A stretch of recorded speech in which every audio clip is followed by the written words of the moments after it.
Kiernan B, and today we're going to talk all about yoga and the law of attraction.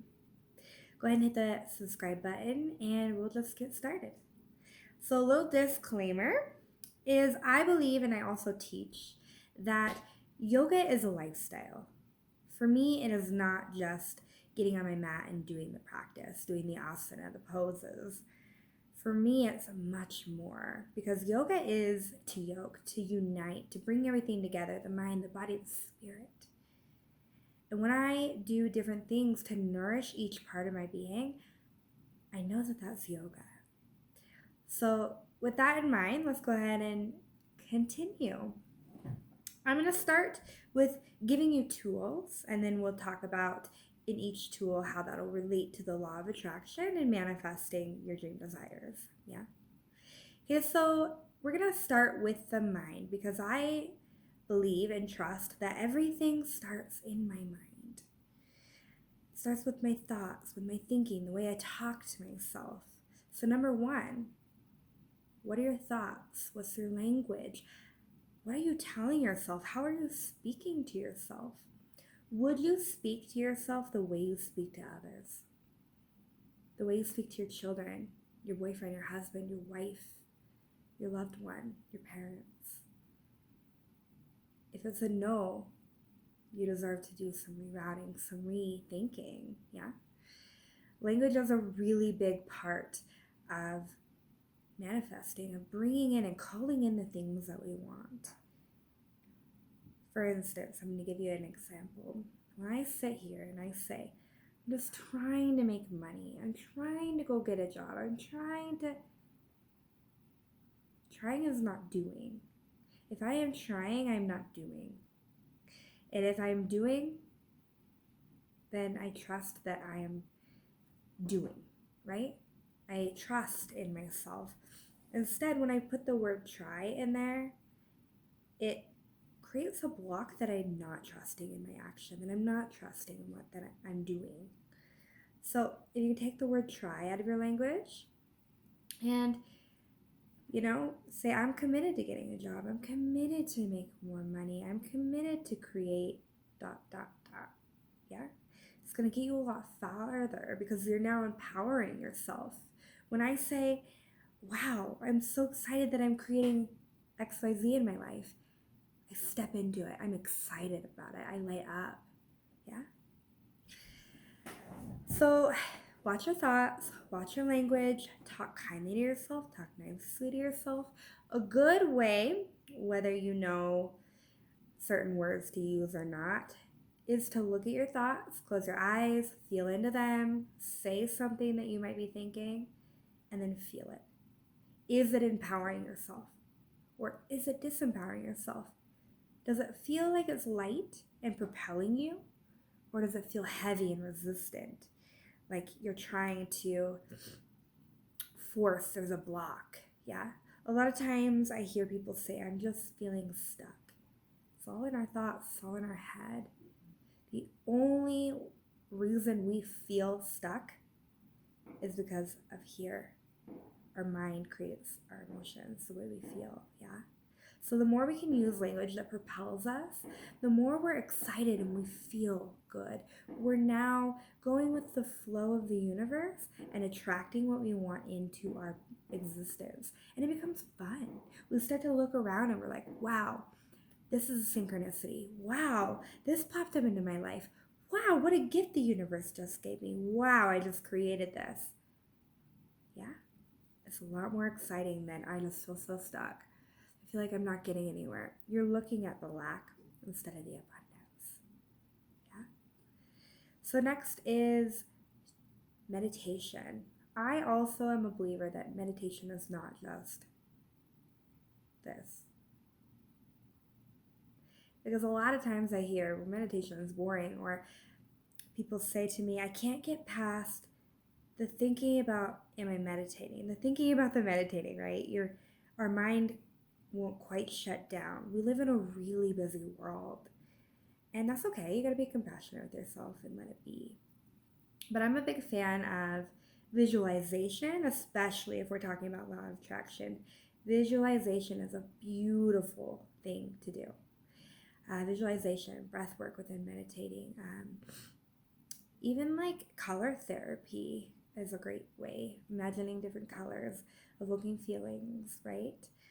Um, yeah, I really love the Joe Dispenza meditation. It's called Tuning into New Potentials. Um, Man, it's so good. It's an hour long and it's just magic. You can manifest anything you want with that meditation or without, really, right? That I love that meditation because what it does is it allows you to visualize, but then you bring up the feeling. I do it a lot with breath work as well. We evoke those feelings, the spirit. We make it come alive. Yeah, beautiful process. Then you're connecting that mind and that heart, creating that electromagnetic field around you. Then you're literally bringing, magnetizing things into your existence. It's amazing. Yeah. So if you're going to meditate on your own, I would say visualization and really feel it, embody it, radiate it. Let it come to you. Pull it in. And know that it will come in. Trust yourself that you're bringing it in. Yeah? All right. So we're going to continue on with tools for the mind. I love journal writing. I'm a big advocate for it. If you don't necessarily like to journal, right? I recommend getting your phone and voice recording yourself. You can either listen to it back or you can just kind of let it be. I like the journal writing because I can physically see what's happening. I can physically, like, wow, this is a pattern. I'm saying it over and over and over. Journal writing and really letting go of all the thoughts. Thoughts up here are energy. They're clogging up our mind. The more we can get it on paper, the more we can become clear and bring in that clarity into our existence. Yeah. So as we journal write, I love to write down like what I'm manifesting, what I want to bring into my life, what I want to call in, the things that I know are possible there for me. Another beautiful thing is to write down an impossible goal, maybe a lot of impossible goals, a goal that you literally feel is impossible. So about probably 2 months ago, I wrote down an impossible money goal for myself. And at the time, it literally felt impossible. And I was doing meditation, doing my thing, as I always do. I'm manifesting. I love it. So I'm going throughout my life. And then I realized that my bank account was halfway. And I thought, it's kind of possible. I meditated on it that night, and the next day, it was there. The money was there. And it was so weird. My mind didn't believe it. I was like, are we sure? How'd that happen? And it was in creative ways, honestly. It wasn't the normal how that I would have pictured it to come in. Came in expected and unexpected ways. So stay open as you are manifesting and using the law of attraction, right? So as you journal write, you can write out your visions. You can also notice the thought patterns that are coming up to change your language and your thoughts with it. They're great for affirmations. Get on a good feeling vibe. As you journal write, replace those thoughts that you've noticed and decided to let go of and release. Replace them with, and I don't like to say affirmations because affirmations kind of seem like I'm tricking myself into believing something, but that's not necessarily what we're doing here. What we're doing is we're basically replacing thoughts with new thoughts because any pattern or belief is just a pattern, something we've thought over and over and over and over. So if we can get our mind to shift and recreate the world we have up here, we can see things and feel things completely different and begin to manifest the things that we want with ease and flow. When we feel good, that is when we can call in anything we want and stay open and allow. When we're in our messy thoughts, our junk, the contrast, that's when it's really hard to manifest and attract what we want. And that's okay because we get there, right? Every once in a while, we're back in our junk. But if you can stay neutral when you're in that junky space, things are going to flow a lot better when you get out of it. Yeah. And it's going to be a lot easier to step and to get out of that, right? So yeah, start a flow of good feelings. The more you write amazing thoughts that create and evoke beautiful feelings, the more you're going to step into that and embody it, radiate it, feel it. Yeah. All right. Okay, so that's the mind. We went over meditation, we went over visualization, we went over journal writing and thoughts, how we're thinking, how we're talking to ourselves, right? For the spirit, we're going to move on to the spirit. I'm a big believer that our mind ripples into our spirit and creates our feelings, our emotions. Choose how we want to feel. We can choose how we want to feel. I remember the first time I was really aware of that. I was like, whoa, I can choose how I want to feel. I can create how I want to feel on a moment to moment to moment basis. I don't know, it blew my mind in a way, but it's funny because it's always been there, right? But it's not something that's necessarily taught to us on our daily life. It's kind of an emotional intelligence skill that we don't really get taught. So choosing how we want to feel, I'm going to teach you how you can do that. When you notice that you're not feeling how you want to feel, close your eyes, take a deep breath, and you choose, you decide. Start to come up with words that you want to feel like. So for me, connected, peaceful, radiant, healthy, alive, well. Start to feel it in your heart as you're thinking these thoughts, right? Vibrant, whimsical, joy, peace, love. You embody it, you feel it, you let it radiate, you step in, and then you move on. It's as simple as that. Setting the intention, feeling it, embodying it, moving on. It really can be that simple. Yeah? Okay. Tons of gratitude. Tons and tons and tons of gratitude. Appreciation. Look around you.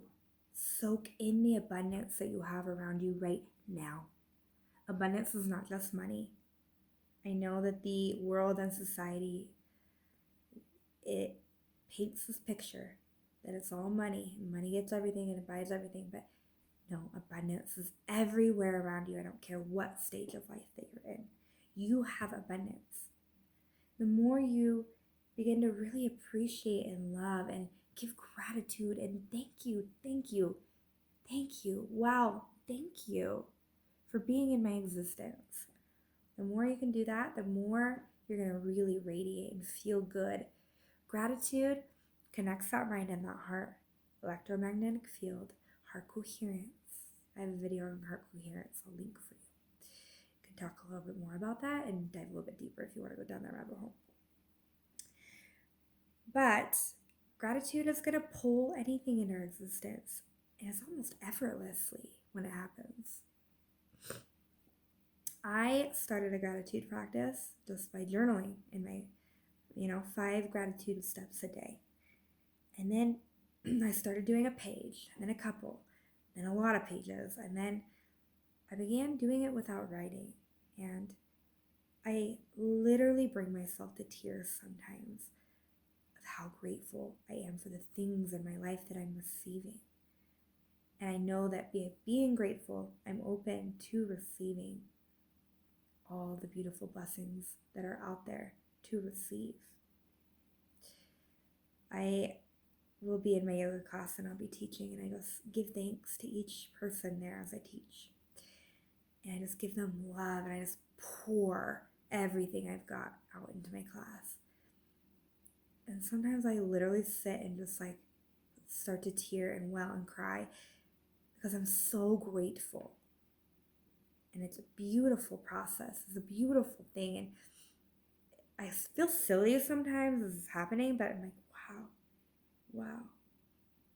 And I know that it comes back at me tenfold. I know that I'm receiving that gratitude from others back, from the world. I'm open to the abundance. So I really encourage you to be open to your abundance. Start appreciating the tiny little details in your existence around you. Your inner creates your outer, not the other way around, okay? Okay, let's move on through the spirit. I want to talk about breath work. I know I touched on it a minute ago, but breath work. The more you breathe and feel, your breath lives in your spiritual zone. Within those feelings or emotions, you can release feelings. You can release emotions that you're bottling, that you're holding on to. Because when we don't feel good, we're resisting. We're not allowing things to come into our existence, right? So the more we can get rid and shed and make space for new things emotionally, we're open. It's a beautiful thing, yeah? So breath work is really great to create space, as well as you can use that as meditation to calm down the mind, right? Excuse me. To calm down the mind. Sometimes that mind just needs to slow down and you need to just bring it back into the present, yeah? Our breath is in the present moment, yeah?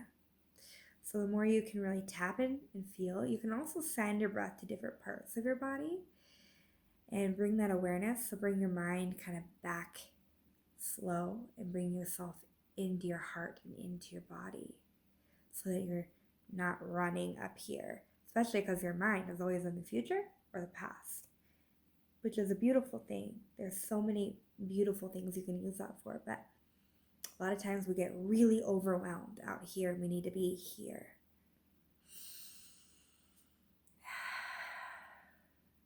Yeah, cool. I do one-on-one breathwork sessions as well as thought work coaching and so many other things. If you're interested, reach out and I can tell you how to work with me. Cool. Okay, moving on. Okay, this is a big one. A lot of times let me slow down. A lot of times when I work one-on-one with people, I notice that as humans, we have these judgments up here, right? What happens is we're judging ourselves over and over and over. We begin to judge others, and then we think they're judging us, which who knows if they are? It doesn't matter. It's not really any of my business or yours. So we begin to see that, and then we begin to set up all these mental blocks within us. I have a strategy for you to unwind that and get out of your own head and connect with others. A lot of times as humans, we can connect with somebody.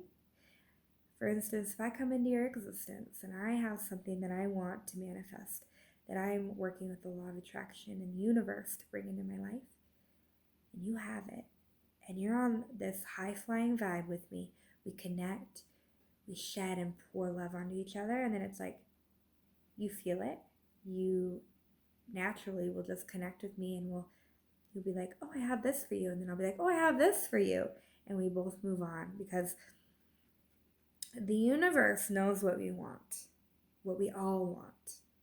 It'll give it to us. If we're willing to stay open, be open, connect with others is a component in there, yeah?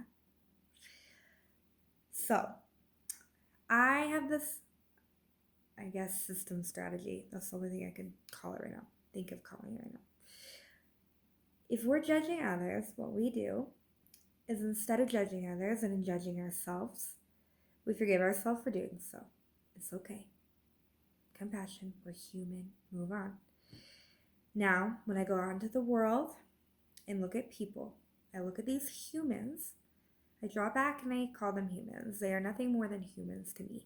I look at their hearts, look into their eyes, I connect, look at their energy, their body, their beautiful, magnificent body. Holy cow. We all have such a beautiful, magnificent body. Look at their spirit. I'm not judging by their clothes, by the way they wear their hair. I'm not judging anything like that. I'm just feeling. And I breathe into my heart and I look for the best in them. So for instance, if I walk up to you and I say, wow, you are so powerful and strong. And you don't have to say this to them. I mean, you can, but you're just thinking it, right? You are so powerful and strong. Wow, you have this small squint in your eyes. It's just so tender-hearted. I can tell what a beautiful spirit you have. You're compassionate towards others. You have empathy. And then you're pulling out the best in them. You're literally drawing out the best of them because you're feeling it. You're going to walk up to people heart to heart and you're going to draw that out of people. I promise it works. You're going to draw that out of people. You're going to make connections. You're going to vibe and enjoy the beautiful world that we live in by connecting and loving others. It's amazing. Yeah. So I wanted to drive that point home because when we connect with others, we can open up new opportunities through connecting with others, make new friends, build relationships, meet new lovers. Yeah. All right, so that does it for the spirit. We talked about how we want to feel, setting intention, embodying, gratitude, a little bit of breath work, and connection. Cool. For the body, we want to nourish and love and treat the body well. Yeah. So intuitively eat, what I mean by that is to eat the way you feel your body wants and deserves to be nourished. Yeah. Whatever that means for you. So for me, I'm going to give you an example of this. For a long time, I've had a stomach issue. I get this burning in my stomach after I eat. And it happened for years. I ignored it. A few months ago, I think I was journaling or something, and I was like, it's gluten. I know it. I've done enough research that all of the signs of gluten intolerance I have. And I didn't go to the doctor. One, because it was the start of coronavirus, so that was a little weird. And for two, because I knew. So I thought, okay, I'm going to take myself off gluten. I detoxed from it, and I have not had that problem again. I've had that problem after I've eaten something and then found out I had gluten in it later. Or I've eaten bread or something, right? I intuitively knew how to nourish and love my body. My body sends my mind and my spirit signals. They're connected. We're bringing them into harmony. Yeah. So I did that, and it's been amazing. So whatever your body calls for, a lot of yoga people say to go vegetarian. I really bounce back and forth. Sometimes I'm vegetarian, sometimes I'm not, to be honest. But our body will tell us. So just listen and intuitively eat the way your body wants to eat. And that maybe has different seasons to it too. Yeah? Okay. Let's talk about yoga. Let's just dive right into yoga. I'm going to talk more about asana for a minute, and then we're going to talk about like the spirit of asana. So when we're using law of attraction, let me think of an example really fast, just off the cuff. So let's say I am manifesting something in my life. It doesn't really matter what for this example, but I'm but I am wanting to be motivated, to be inspired, to be excited, right? So I've got to embody it. I've got to feel it first. If I want to be that, I got to feel it. It's not a place to get to, it's a place to come from, right? Any goal or thing that you want to manifest, it's a place to come from, not to get to. Yeah. It's a big thing at the law of attraction. When you embody it, you radiate it, you pull it in. You pull it right in. You manifest it. So I am maybe thinking in my head, I'm like, man, I'm lacking motivation. I want more motivation, more inspiration. I get on my mat. I'm probably going to pick more of a flow that is little bit flowy, has a little bit more masculine to it. I want to take action, more like maybe a vinyasa, a power yoga, even ashtanga, or something that's going, something that's pretty constantly moving, getting the strength in there, right? Let's use another example for this. Say I've taken a lot of action lately.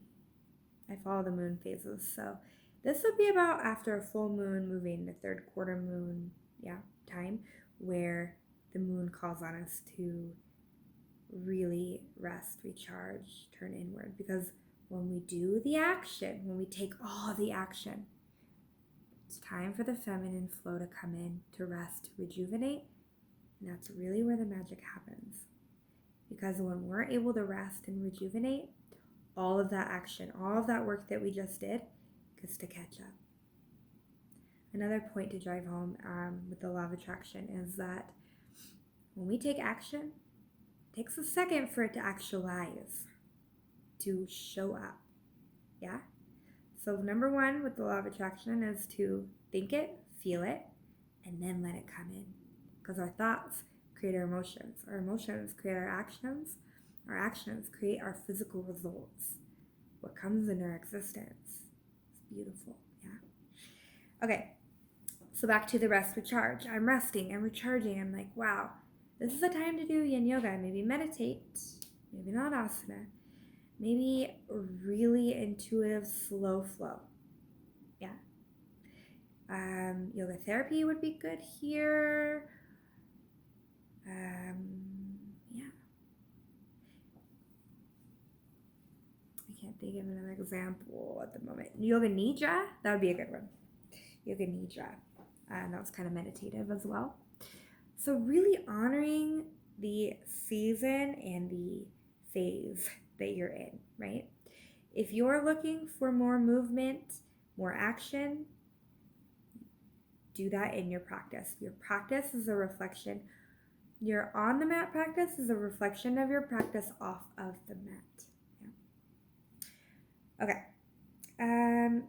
Within your poses, within your yoga practice, you can visualize. You can also do that. Focus your mind on the visualization of what you are manifesting, what you are bringing in and embodying. Yeah. Beautiful way to use that. Let go, release, make space in your yoga practice. Really important. Make room, clear out, clean the house. Color therapy is another great thing here too, as you're in poses, to imagine different colors and evoke different feelings with color therapy. The spirit of the poses, this is where I'm going. Okay. Within each pose, I'm going to give you an example of, we're going to go child's pose. Child's pose has a feeling of surrender. At least that's what it evokes in me. Has a really feeling of surrender, let go, be, rest, recharge. Those types of feelings when I'm in that pose. To feel the spirit of a pose, the feelings within a pose, you'd get in a pose, you can close your eyes and just feel it. What comes up for you? Yeah. Another example of the spirit of the pose is Warrior 2. When I teach yoga, I notice Warrior 2 is kind of one of those that we kind of want to run out of. Warrior 2 takes a lot of strength, a lot of power. It has kind of a forward momentum in it. I always think of, when we go from, if you're in like maybe a sun salute B, right? You go from Warrior 1 to Warrior 2. I feel like Warrior 1 is like, all right, I'm getting ready for the battle. I'm moving in. Okay, I'm finding my focus, my intention, my power. Like, okay, Warrior 2 is like, I'm in the battle. I'm going. I'm running. I'm in it. I'm using my strength, my focus, my power. Wow, I gotta go. It's just, let me slow down. That's really the spirit of the pose that it evokes in me. So really paying attention to the spirit of poses and what they evoke in you. So then when you are, say you've taken a lot of action and you're body and your spirit and your mind really need that rest, rejuvenation. But for some reason, you're like, I just want to keep going. I want to keep going. I want to keep going. That's when you can get into child's pose and know the spirit of that pose and use the spirit of the pose to evoke to embody newness into you, if that makes sense. Yeah? Okay, so that is what we have for the mind, the body, the spirit, and the law of attraction. For me, what I have learned, the law of attraction is all about your internal world. Your inner creates your outer. The more we work here, the more we create space and allow it to pour in. We open our heart, the more it will flow. When we concentrate on the abundance instead of the lack, when we use our heart space instead of our ego, we can manifest. We're unstoppable. We are so powerful. You are powerful. I know it. Cool. Let me know if you have any questions down in the comments. Let me know how this served you. And yeah, I will see you next time. Thanks for joining me. Hit the like button if you like this video. I'll see you next time.